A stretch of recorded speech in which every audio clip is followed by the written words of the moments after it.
Aroebiny folo amzato tokantragno nahazo solombody akoho, 80 tsaiky nahazo kilalao miaraka tamin'ny zava-pisotro mamy nandritra ny fankalazagna ny andron'ny krismasy ato agnatin'ny compagnie de la gendarmerie eto Nosbe. Nisy ny fampisehoagna antsetra sy fizaragna kilalao ary fanehoana talenta izay nataon'ireo zanaka gendarmerie eto Nosbe. Atao izao mba hifanakalozana sy fifaneraserana misimisy kokoa eo agnivon'ny vady sy zanaka ary mpiara-miasa. Hetsiky fatao isan-taogno izy ity sady itovizagna amin'ireo zanaka ny hafa ka nisitraka izany koa ny zanaka ny gendarmerie eto Nosbe. Manandanja maventy ny resaka sosialy eo agnivon'ny gendarmerie mba hitsinjovagna ny maholombelogno na amin'ny atsaragna na amin'ny aratsiagna. Tsy hoe gendarmerie eto Nosbe rery ihany fa etsika zay fataon'ny gendarmerie manerany nosy isa-taona araka zay hitantsika efa nahavitany nazy tany amin'ny NDG, efa nahavitany anjarany pomgène, omaly moa nahavita koa ny sirgène ny antsiranana dia androany zany anjarany compagnie Nosbe. Zany hoe raha fitina zany mietsika dia misy tanjona maromaro.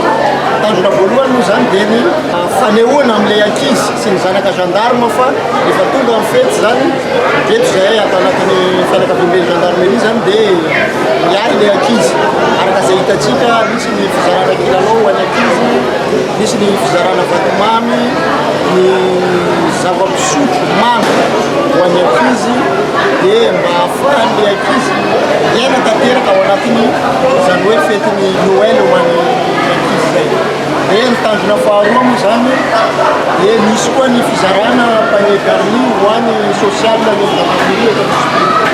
Hoe hiezaka nataony social zany izy iny mba hamerenana ny latsakembo zay nataony verina ho an'ny social koa zany rehefa tonga ny farataona mba ahafahany mifety ampilaminana dia mba ahafahany koa manao fety mitovitovy amin'ny mpiasam-panjakana rehetrarehetra. Na jerentsika tsotsotra zao ny panier garnitsika misy siramamy, misy vary, misy farine, menaka, spaghetti, paty, ronono, zany hoe zavatra ilaina andavanandro ao anatin'ilay fety mihitsy. Dia eto zay zany mbola misaotra ny membre social rehetrarehetra, ny membre de bureau rehetrarehetra, indrindra fa ny mpiara-miasa rehetrarehetra zany manomboka any amin'ny officier adjoint, commandant brigade sy ny gendarme zay nanampy nandoa ny latsakembo nanao ny ezaka rehetra navitatsika nanao reny rehetrarehetra reny. 430 ny gendarmerie eto Nosbe izay hita sy miasa eo agnivon'ny compagnie araiky, brigade telo ary brigade de la sécurité routière na hoe BPR sy équipe de la police judiciaire na hoe EPJ. Efa mipetraka ihany koa ny lamigny sy paikady aloha sy mandritra ary vita fety ny farantaogno ary fiatrena ny fety ny taom-baovao 2022.